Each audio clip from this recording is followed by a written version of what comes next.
Welcome to a Bestow TV production. If you enjoy our content, please click the subscribe button. To get notifications of new releases, ring that bell. Thank you, and away we go. Creative continuity.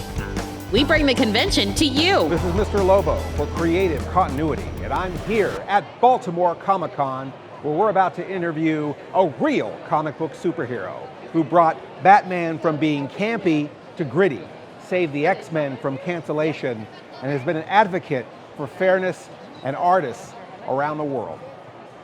Neal Adams. First questions first. Yes. Did you just step in and say Batman really needs to be this way? No. They let me do Batman, and they had a television show. The television show was great. It was great. But it was a satire. Mm-hmm. That's not what Batman is. Sure. So I asked editor Julie Schwartz, right, I'd like to do Batman. He said, get the hell out of my office. And then what happened? Well, I asked again. He said, we're going to cancel Detective Comics, Neal. I said, yeah, I understand. I understand the sales aren't good. He said, sales aren't good on Batman either. I said, well, why don't you let me do a couple of issues? He said, get the hell out of my office. But I was stubborn. So I went down the hall to Murray Boltinoff's office. Murray Boltinoff did a book called Brave and Bold. It had Batman and Aquaman and Batman and Wolverine. No, it didn't have Wolverine. I just made that up. Batman and Teen Titans and Batman and whatever. It was a team book.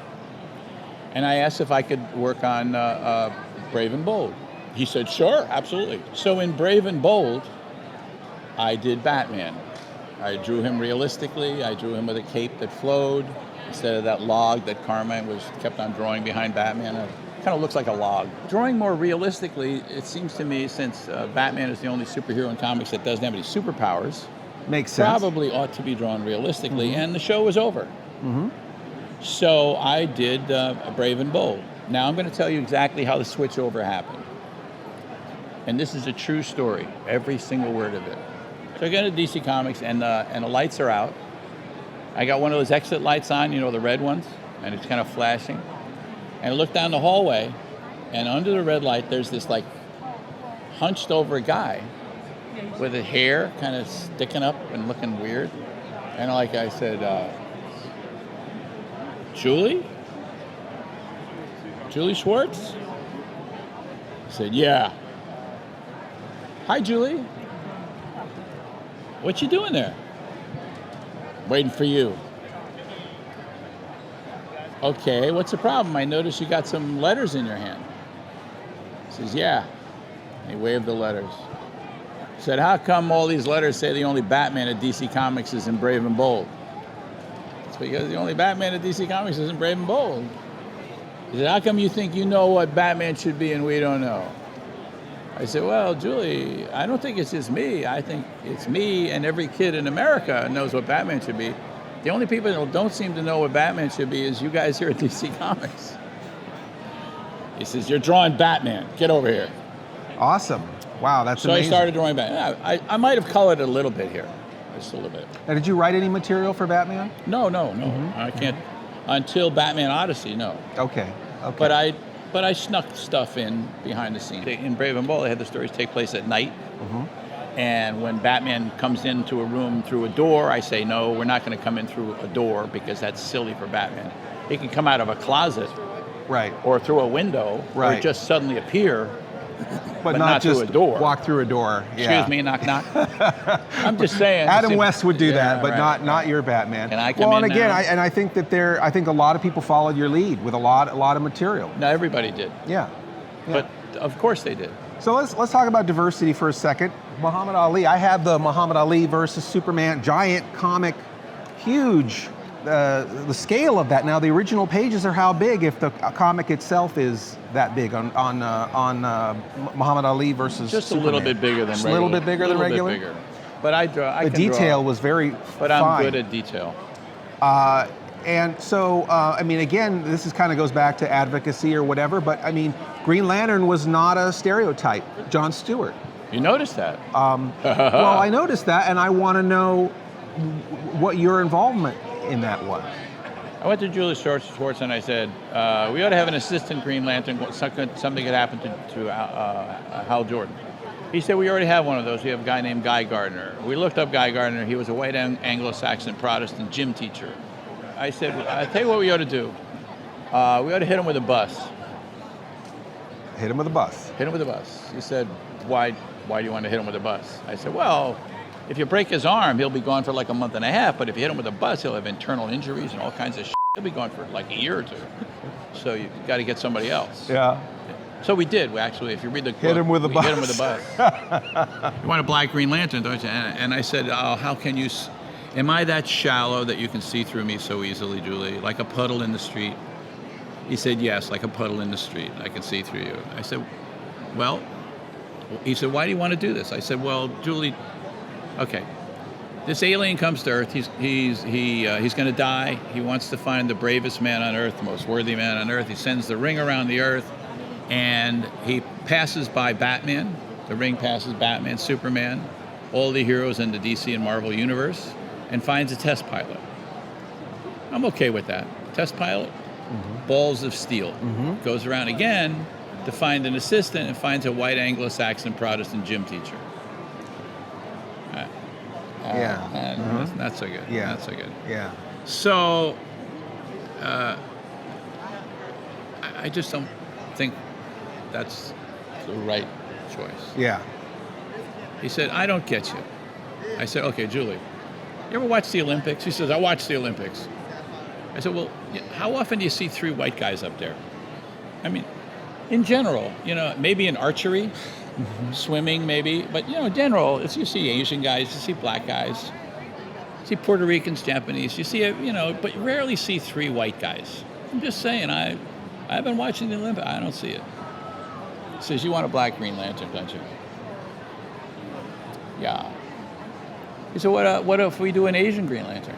I said, well, you don't have a very good record with the Asians. He said, what do you mean? I said, well, you have a guy in the books who's been in there for 10 years and is an Asian kid that hangs around with Hal Jordan, and you call him Pie Face. Well, we didn't mean it as an insult. I'm sorry. I don't know how you can interpret Pie Face as anything but an insult, Julie. That pretty much goes one way, yeah. Pretty much. He says, okay, you can have a black Green Lantern. I said, no. I'm not going to have a black Green Lantern. I'm going to have a college-educated professional man. I'm not going to have a gangbanger who suddenly gets a superpower and he decides to be a superhero. College education and a profession. Okay. And that was controversial. Have you seen any of the black characters at DC or Marvel? Unless they're tribal chiefs. They're gangbangers. They're punks. They're drug street dealers. punks. That's right. So I said, that's the way it's going to be, or else I'm not going to do it. He said, okay, that's fine. So anyway, Denny O'Neil writes the story. And sure enough, he is a college-educated. He's an architect. Later on, they say that he's an ex-Marine, and I think that's okay. But that's not as important as the other parts. Okay? Right. So I read the first page. It's good. It's good. And I'm about to read the other pages, and I come to his name. His name is Lincoln Washington. Oh, boy. Wow. So I go to Denny, and I say, Denny, Lincoln Washington. Denny goes, not me, Julie. Julie came up with the name. Oh, wow. So I go to Julie's office, and I close the door, and I lock it. Because there's going to be some yelling. I go, I can't imagine. Julie. Lincoln Washington. He says, why? I know lots of guys with names like that. Yes, Julie, and they're changing their names right now as we speak. That's a slave name. Are you out of your mind? Are you out of your mind? I mean, you couldn't come up with a worse name if you tried. It doesn't exist in the universe. He says, you pick a name. I said, just put names in a jar and pick a name out. Any name. It's nobody, not that, but pick a name. He said, you do it. I said, fine, John Stewart. I colored John Stewart medium dark brown. Now, up to that point in comic books, if you ever read comic books, you couldn't read comic books in those days. Up to that point, black people are colored light brown, like you. Okay. And I colored him medium dark brown. Yeah. So a head of production came to me, along with Julie Schwartz, and said, Neal, we noticed you colored this John Stewart guy kind of dark brown. I said, yeah. He said, well, are you sure you want them dark brown? Because generally when we do black people, we call them light brown. No, I think we're going to go with that. Well, you know, it's not going to take any, you could just change the numbers on the colors and it could be a light brown. I said, no, we're not going to do that. We're just going to leave it this way. Are you sure? Are you sure you want to do that? I said, I'm pretty damn sure, guys, that we want to do that. And what was and they said this, which is hard to believe in the context of today. Yeah.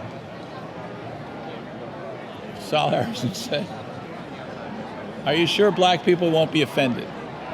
Oh.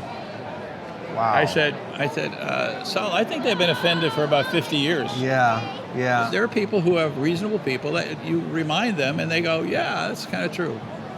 I mean, that's one of the ways I won all my battles. I mean, Sal Harrison and Julie Schwartz admitted later on that I was totally 100% right, and it didn't cost them anything, and they had goodwill, and it was a terrific character, and it's an embodiment of DC's modern way of doing things. Thank you once again, Neal Adams, for sharing so much of your career. This is Mr. Lobo signing off for Creative Continuity.